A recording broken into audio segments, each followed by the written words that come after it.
All right. All right. How you doing? Yeah. Thanks.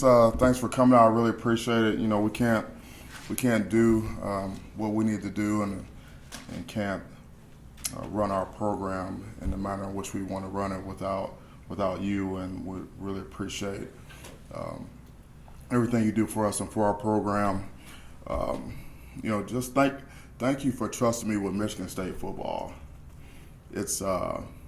It's been a great couple of weeks. I think it'll be 2 weeks maybe on Wednesday, and I mean going to basketball games, hockey games, meeting the players, watching the workouts, hiring coaches, looking for houses, doing all that's been great. And everywhere that I go, I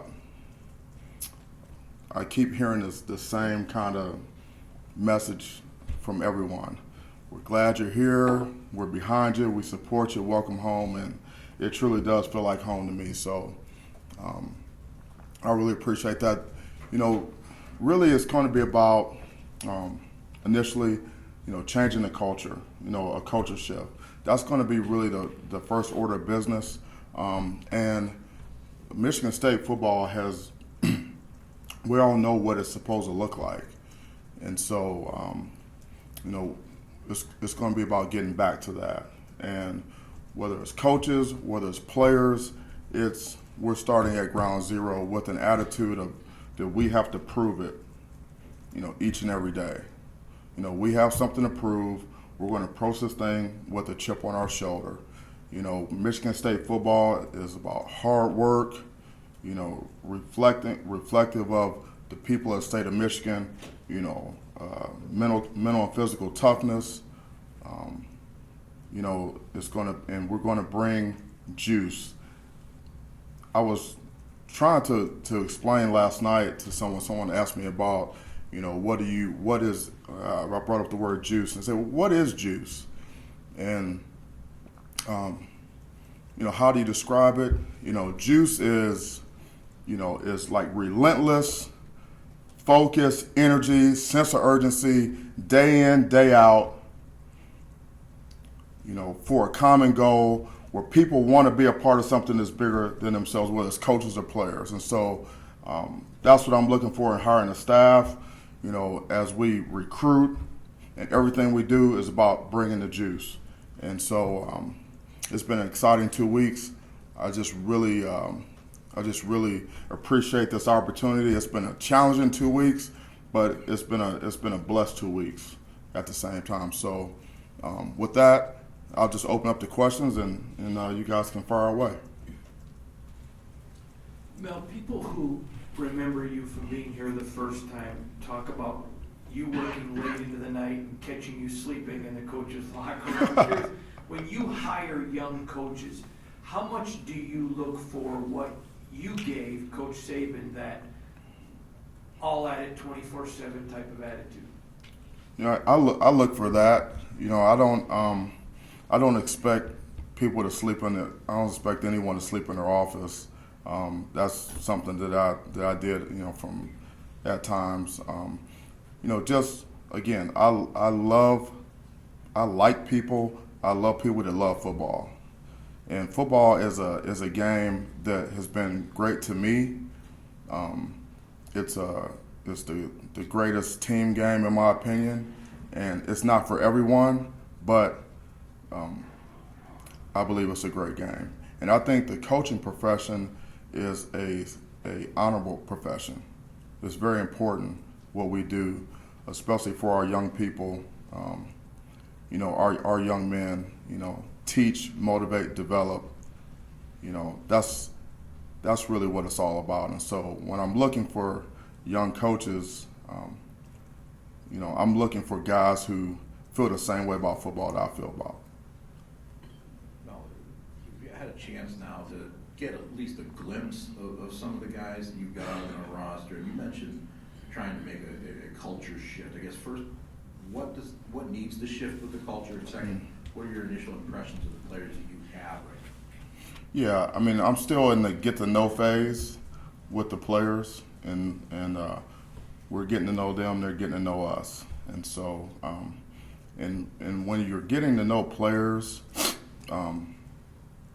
come into a new situation. It's about, building trust, day in and day out, using every opportunity, every touch point with a player, a student athlete, to just let them know like how you feel about them, let them know that you care, let them know that you want what's best for them, on and off the field. And so, that's a process, and it's a daily process, and I feel like that we're off to a good start, so far.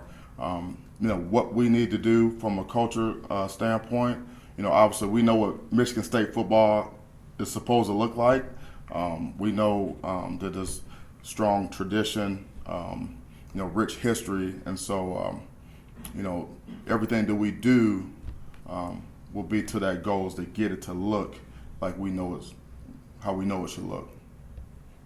And I think it's 7 official assistants that have been announced. I'm wondering what your timeline is to get to the full 10. And then secondly, with bringing Mike and Ron back, and then hiring Harlan, just kind of that continuity to the previous era, and if you kind of describe the importance of that. Yeah, I mean, it's we're going through the hiring process. We're being very deliberate and methodical about it, with a sense of urgency and poise, and so it's starting to come together, and I feel good about it. And I don't think it'll be very long before we have the full crew of the 10 coaches. And so continuity, there's something to be said for that. I think that does have value, but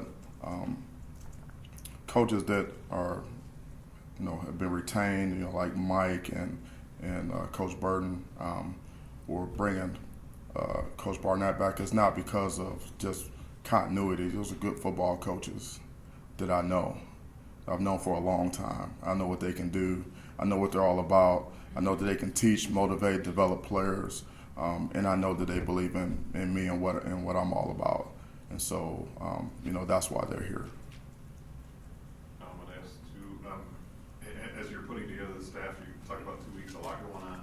You've also been able to get out recruiting. How tough is that balance right now of having all these priorities of getting the staff done, of making sure you're getting out recruiting? Do you still look at the transfer portal, all those things? How important is it to kind of do all those things at the same time, I guess? Yeah, it's a lot. It's a lot of moving parts, and that's why it's important to have a staff. And whether it's coaches, position coaches, coordinators, support staff, operations people, we all work together. So I'm not doing everything alone by myself. Thank God, I've got a lot of help, and so it's a dead period in recruiting right now. So we're not on the road recruiting, and players are not visiting us. It's more receiving phone calls, texting, things like that. Reaching out to coaches, and that's a process. But it's exciting. It's a challenge, and it's just day after day after day, just one day at a time. It takes what it takes, and just knocking off those priorities, knocking off that task list, that to-do list. I get a lot of gratification when making a list and then able to scratch something off. I don't know. I think there's something about that. So we're working through it.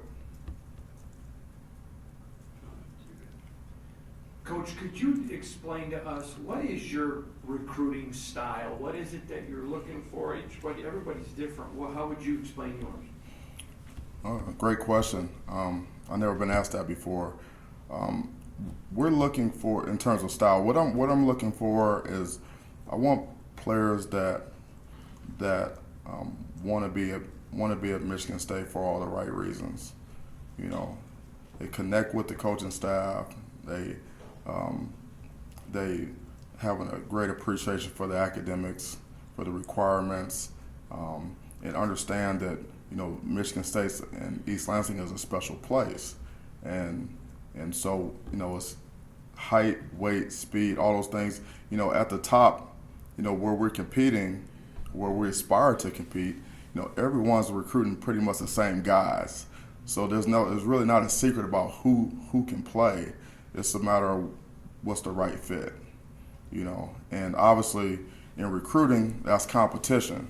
And so we have to be able to put our best foot forward, in all aspects of our program to sell Michigan State and all the great things that we have here, in the program, whether athletics, academics.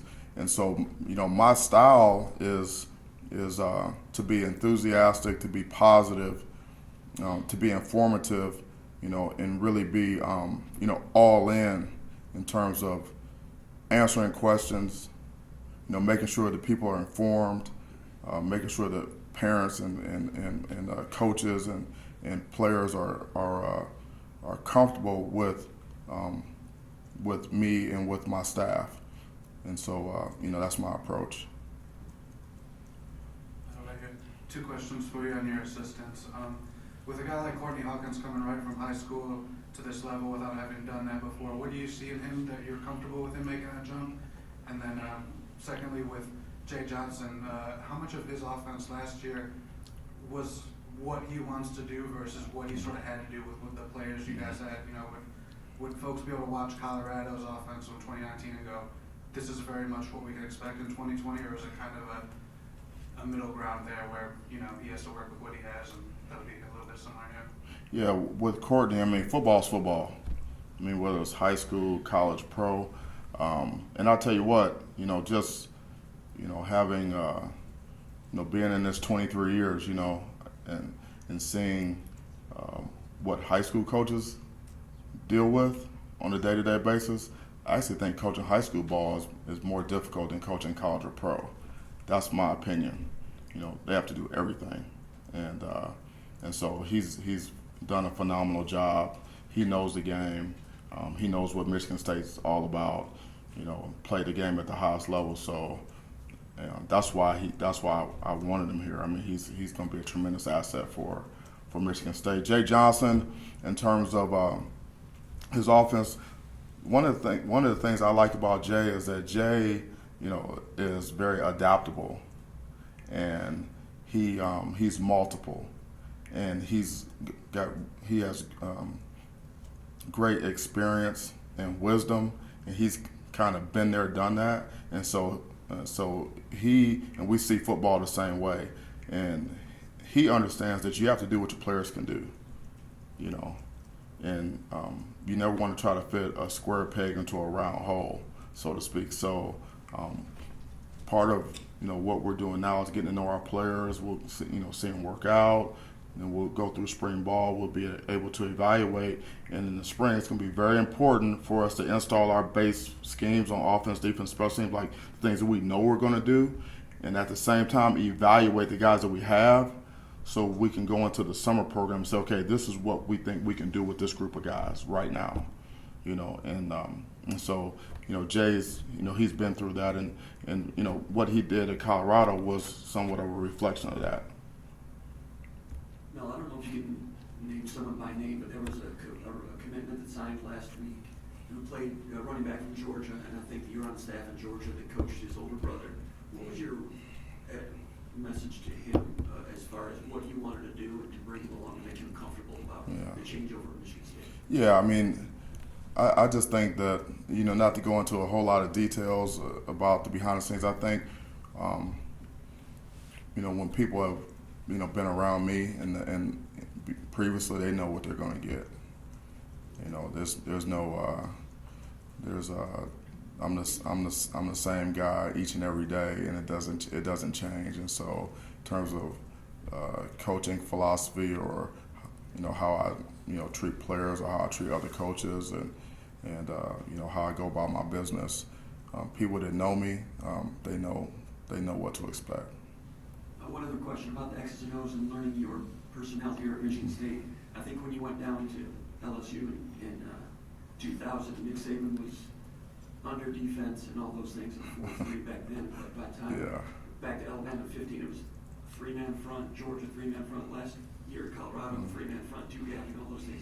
Can you talk about how your defense, his mindset has maybe more morphed with the game, and you're still trying to understand the current personnel? How does that fit into some of the defense that you want to run, or is that still to be determined?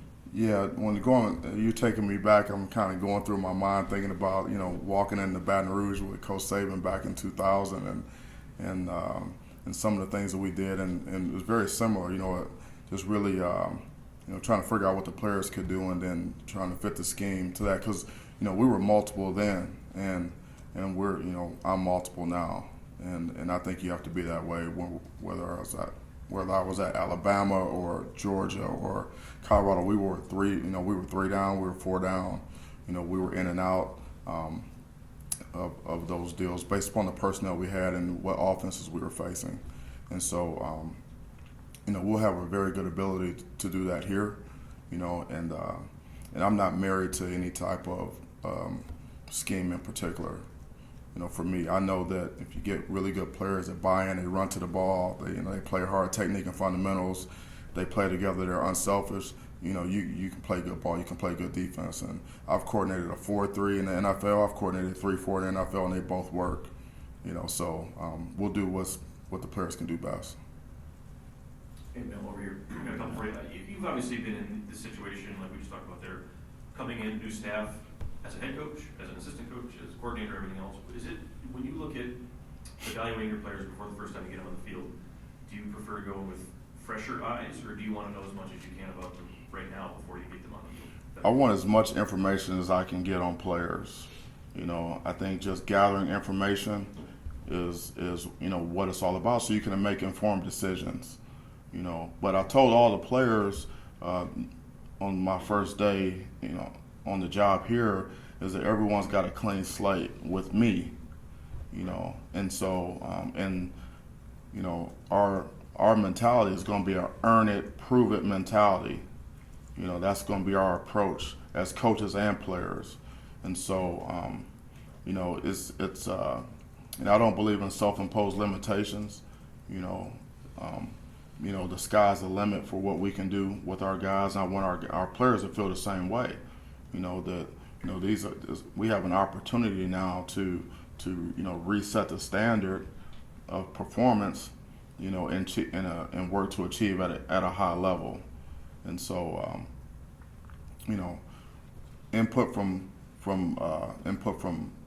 coaches that were on the staff before, along with what we see as we go here, input from the strength and conditioning staff, the trainers, training room, with all of those deals, all of those areas is very, very helpful in trying to get the total picture of what type of young man we have here and where they are and where they need to go. And then with that, defensively, I know you just had multiple for a long time. I know Coach Saban, you guys famous for having a lot of stuff.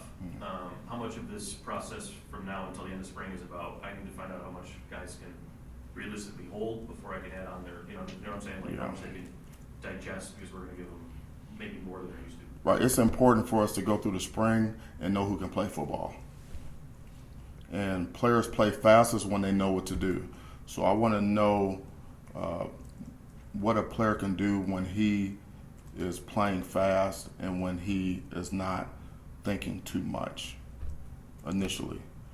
And we will challenge our players from a scheme standpoint, and because you have to know, from a volume standpoint, what guys can handle. But there is a process, and when we go into our summer program, I want to know, who can do what. Who are our best players at each position. Who are the guys that we feel like we can really develop. Who are guys that maybe need a position change, if any. Things like that. And so in order to do that, we have to be very strategic in how much we install in the spring, just to make sure that we can get a pretty good picture of all of those things going into the summer. And so a big part of that is just planning and then experience in coming into new situations. Last question, I'll read it back. Traditionally, Michigan State's football program has prided itself on defense, but I'm just curious what your vision is offensively. What would you like the offense to look like under you? Yeah, first and foremost, our team has to be the best conditioned team. You know, that's the foundation. Our team is built in the weight room. On offense, we want a team that's going to be smart. You know, we're not going to beat ourselves. You know, execution at a high level, rooted in technique and fundamentals at every position. You know, an offense that plays fast and an offense that plays physical. You know, obviously we need to be able to run the ball on our terms.